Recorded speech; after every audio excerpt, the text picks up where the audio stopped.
সেনাপ্রধানের সঙ্গে ফিলিস্তিন রাষ্ট্রদূতের সাক্ষাৎ। এদিকে জিএম কাদের ও তার স্ত্রীর ব্যাংক হিসাব জব্দ।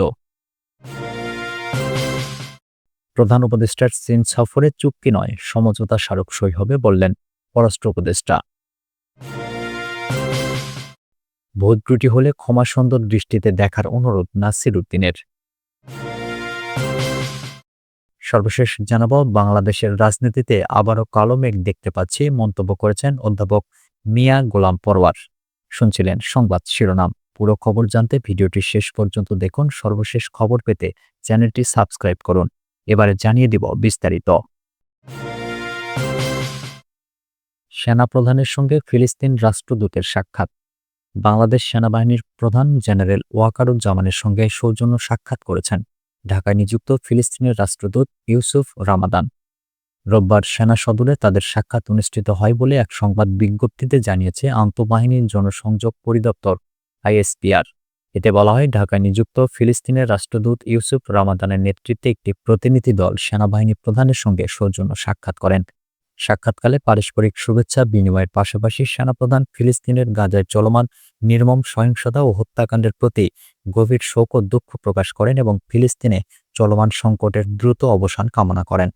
ফিলিস্তিনের রাষ্ট্রদূত ক্যাডেট ও সামরিক কর্মকর্তাদের বাংলাদেশ মিলিটারি একাডেমি এবং অন্যান্য সামরিক প্রশিক্ষণ কেন্দ্রে প্রশিক্ষণের সুযোগ প্রদান করায় বাংলাদেশের প্রতি কৃতজ্ঞতা জ্ঞাপন করেন। জিএম কাদের ও তার স্ত্রীর ব্যাংক হিসাব জব্দ। জাতীয় পার্টির চেয়ারম্যান ও সাবেক মন্ত্রী গোলাম মোহাম্মদ কাদের এবং তার স্ত্রী শরীফা কাদেরের ব্যাংক হিসাব জব্দ করেছে জাতীয় রাজস্ব বোর্ডের কেন্দ্রীয় গোয়েন্দা সেল সিআইসি। রোববার এনবিআরের কেন্দ্রীয় গোয়েন্দা সেল সিআইসি থেকে সব ব্যাংক ও আর্থিক প্রতিষ্ঠানগুলোকে এই নির্দেশ পাঠায়। এছাড়া আগামী 15 দিনের মধ্যে জিএম কাদের, তার স্ত্রী মেয়ে ইশরাত জাহান কাদের ও জামাতা মাহফুজ আহমেদের ব্যাংক হিসাব সম্পর্কিত সব তথ্য চেয়েছে। 2017 সালের 1 জুলাই থেকে হালনাগাদ ব্যাংক হিসাবের যাবতীয় তথ্য দিতে হবে। উল্লেখ্য, মাহফুজ আহমেদ বাংলাদেশের স্বনামধন্য অভিনেতা। সিআইসির কর্মকর্তারা জানান, ওই 4 জনের আয়কর নথি খতিয়ে দেখতে তদন্তের উদ্যোগ নিয়েছেন কর গোয়েন্দারা। গত বছরের জুলাই-আগস্টে গণ-অভ্যুত্থানে ক্ষমতাচ্যুত আওয়ামী লীগ সরকারের সময় বিরোধী দলীয় নেতা ছিলেন জিএম কাদের এবং আওয়ামী লীগ নেতৃত্বাধীন জোট সরকারের বাণিজ্য মন্ত্রীর দায়িত্ব পালন করেন। 20 মার্চ দুর্নীতি দমন কমিশন দুদক দলীয় পদ ও প্রার্থিতার জন্য ঘুষ গ্রহণের মাধ্যমে অর্থ আত্মসাৎ ও পাচারের অভিযোগে জিএম কাদেরের বিরুদ্ধে তদন্ত শুরু করে।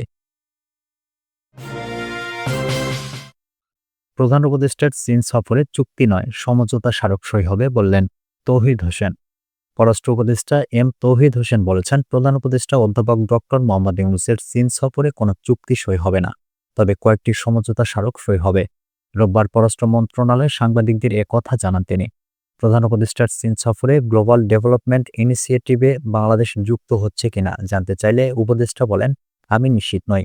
এ বিষয়ে চূড়ান্ত সিদ্ধান্ত হয়নি। জিডিআইতে যুক্ত হতে আমাদের আপত্তি নেই, তবে আমরা এর অংশ হব কিনা। বিমস্টেক সম্মেলনের সাইডলাইনে প্রধান উপদেষ্টা অধ্যাপক মোহাম্মদ ইউনূসের সঙ্গে ভারতের প্রধানমন্ত্রী নরেন্দ্র মোদীর বৈঠকের জন্য অনুরোধ করা হয়েছিল। ভারত উত্তর দিয়েছে কিনা জানতে চাইলে উপদেষ্টা বলেন, ভারতের উত্তর এখনও আমরা পাইনি।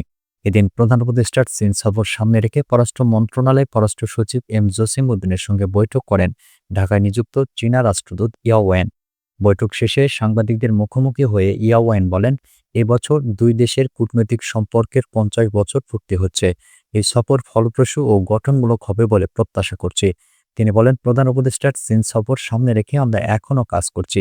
দুই দেশ কিভাবে পারস্পরিকভাবে লাভবান হতে পারে সেটি আমাদের লক্ষ্য।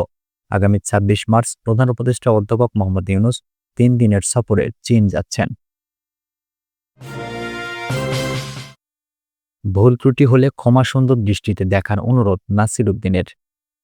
ক্যান্টনমেন্টে সেনাপ্রধানের সঙ্গে বৈঠক নিয়ে হাসনাত সার্জিস সহ দলের শীর্ষ নেতাদের মধ্যে যে মতবিরোধ তৈরি হয়েছে সে বিষয়ে দ্রুতই জাতীয় নাগরিক পার্টি দলীয় অবস্থান জানাবে। রোববার বিকেলে রাজধানীর বাংলা মোটরের দলীয় কার্যালয়ে দলটির শ্রমিক শাখা গঠনের লক্ষ্যে এক সংবাদ সম্মেলনে তথ্য জানান এনসিপির মুখ্য সমন্বয়কারী নাসির উদ্দিন পাটোয়ারি। রিফাইন্ড হোক কিংবা অন্য যে কোনোভাবে হোক না কেন, বাংলাদেশে আওয়ামী লীগের কোনো রাজনীতি করার অধিকার নেই বলে মন্তব্য করেছেন তিনি। দলের দুই সমন্বয়ক হাসনাত আবদুল্লাহ ও সার্জিস আলমের ফেসবুক পোস্ট নিয়ে নাসির উদ্দিন পাটোয়ারি বলেন, এনসিপি নেতাদের মধ্যে কোনো দূরত্ব কিংবা বোঝাপড়ার জায়গায় কোনো ঘাটতি নেই। তবে একটি বড় অভ্যুত্থান সংগঠিত হয়েছে। আন্দোলন ও রাজনৈতিক জায়গা দুটোই আলাদা। সে জায়গা থেকে এই গণ অভ্যুত্থানের ছাত্ররা নিজেদের রাজনৈতিক জায়গায় রূপান্তর করছেন। তিনি আরো বলেন, সেখান থেকে যদি কোনো ভুল ত্রুটি হয়ে থাকে দেশবাসীকে ক্ষমাসুন্দর দৃষ্টিতে দেখার অনুরোধ করছি। বাংলাদেশের রাজনীতিতে আবারও কালো মেঘ দেখতে পাচ্ছি, মন্তব্য করেছেন মিয়া গোলাম পরোয়ার। বাংলাদেশ জামাতে ইসলামের সেক্রেটারি জেনারেল সাবেক এমপি অধ্যাপক মিয়া গোলাম পরোয়ার বলেছেন, বাংলাদেশের রাজনীতিতে আবারও কালো মেঘ দেখতে পাচ্ছি। দিল্লির আধিপত্যবাদের কালো থাবা আবারও কোনো রাজনৈতিক নেতার উপর ভর করছে, যে কারণে আওয়ামী লীগকে আবার পুনর্বাসনের সুর দিচ্ছেন ওইসব রাজনৈতিক নেতারা। রোববার সন্ধ্যায় খুলনা প্রেস ক্লাবের ব্যাংকুয়েট হলে দলটির খুলনা জেলা শাখা আয়োজিত ইফতার মাহফিলে প্রধান অতিথির বক্তব্যে এসব কথা বলেন জামায়াত সেক্রেটারি। মিয়া গোলাম পরোয়ার বলেন, দীর্ঘ ১৫ বছরের ফ্যাসিবাদকে বিদায় দিয়ে যখন একটি নতুন বাংলাদেশের যাত্রা অন্তর্বর্তী সরকারের মাধ্যমে আমরা দেখতে পাচ্ছি, তখনই নতুন রূপে আধিপত্যবাদ বিস্তারের অপচেষ্টা চালাচ্ছে। এমনকি ইসলামী শক্তিকে আলাদা করারও ষড়যন্ত্র চলছে। তিনি বলেন, আবু সাইদ, মীর মুগ্ধ সহ জুলাই আন্দোলনের শহীদরা আমাদেরকে দেখিয়ে গেছে জীবন দিয়ে হলেও এদেশে ন্যায় বিচার প্রতিষ্ঠা করতে হবে। কিন্তু কোরআনের আইন ছাড়া ন্যায় বিচার প্রতিষ্ঠা সম্ভব নয়। তাই রাষ্ট্রের প্রতিটি স্তরে আল কোরআনের বিধান কায়েমের জন্য রমজানের শিক্ষাকে কাজে লাগিয়ে সবাইকে এগিয়ে আসার আহ্বান জানান তিনি।